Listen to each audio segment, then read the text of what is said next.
नमस्कार श्रोते हो, मी शोभा फणसे.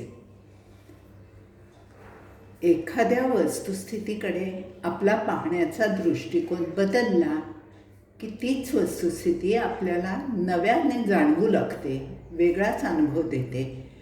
असाच एक अनुभव मी शब्दबद्ध करण्याचा प्रयत्न केला. ऐका हं. चिटोऱ्याची गोष्ट. मला काय झालं आहे काही कळतच नाही आहे. माझं सगळं विचारचक्र त्या फाटक्या चिटोऱ्याजवळ येऊनच थोटाट आहे. म्हणजे त्याचं असं झालं, मे महिन्यातली ती टळटळीत दुपार, रणरणतं ऊन पडलेलं.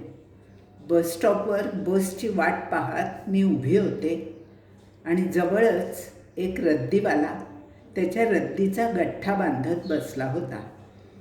त्याने त्याचा रद्दीचा बोजा सायकलवर चढवला आणि तो निघून गेला. पण त्यातला एक कपटा तिथेच भिरभिरत राहिला आणि नेमका माझ्या चपलेत येऊन अडकला. तो काढून टाकण्यासाठी मी खाली वाकले आणि त्यावरील टप्पोऱ्या, वळणदार आणि सुवाच्य अक्षराने माझं लक्ष वेधून घेतले. त्या वाकड्या तिकड्या फाटलेल्या कागदाच्या तुकड्यावरचं फक्त एवढंच वाचता येत होतं की 35 वर्षांच्या वैवाहिक, आणि त्याच्या खालच्या ओळीवर होतं, पण मी सुसंस्कारित घरातली. बस हे एवढंच. पण हे वाचून माझं विचारचक्र मात्र विनाकारण गरगरा फिरू लागलं.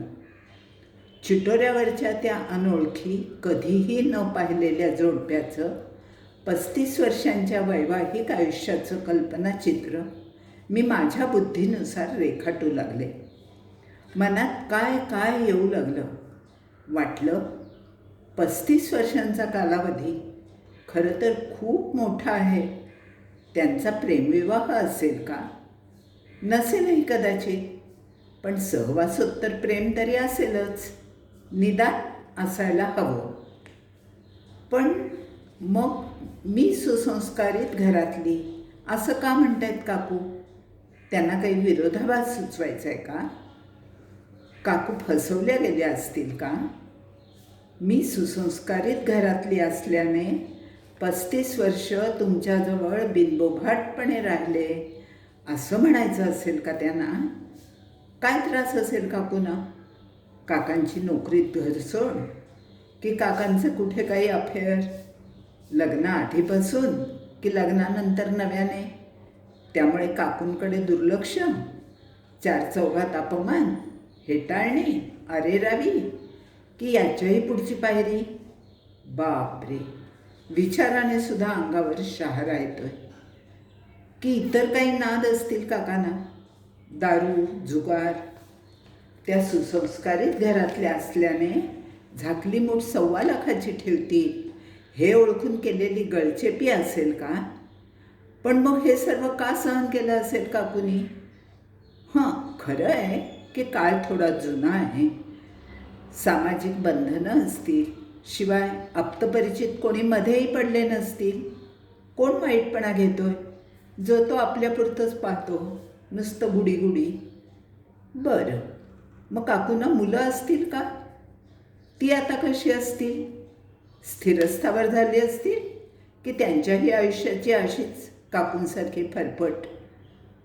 नाहीतरी अशा बेबनाव भांडणं असणाऱ्या घरात राहायचं म्हणजे भांगेत तुळस बनून राहायचं आणि आपली प्रगती करायची हे सोपं नाही आहे त्यांच्यासाठी. माझं तरकट आपलं चालूच होतं, आणि तेही विनाकारण.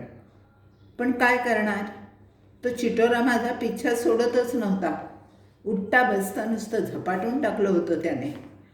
काकूंच्या आयुष्यावर नुसती काळ्या करड्या रंगाची उधळण होत होती. हे थांबवलं पाहिजे असं सारखं वाटत होतं.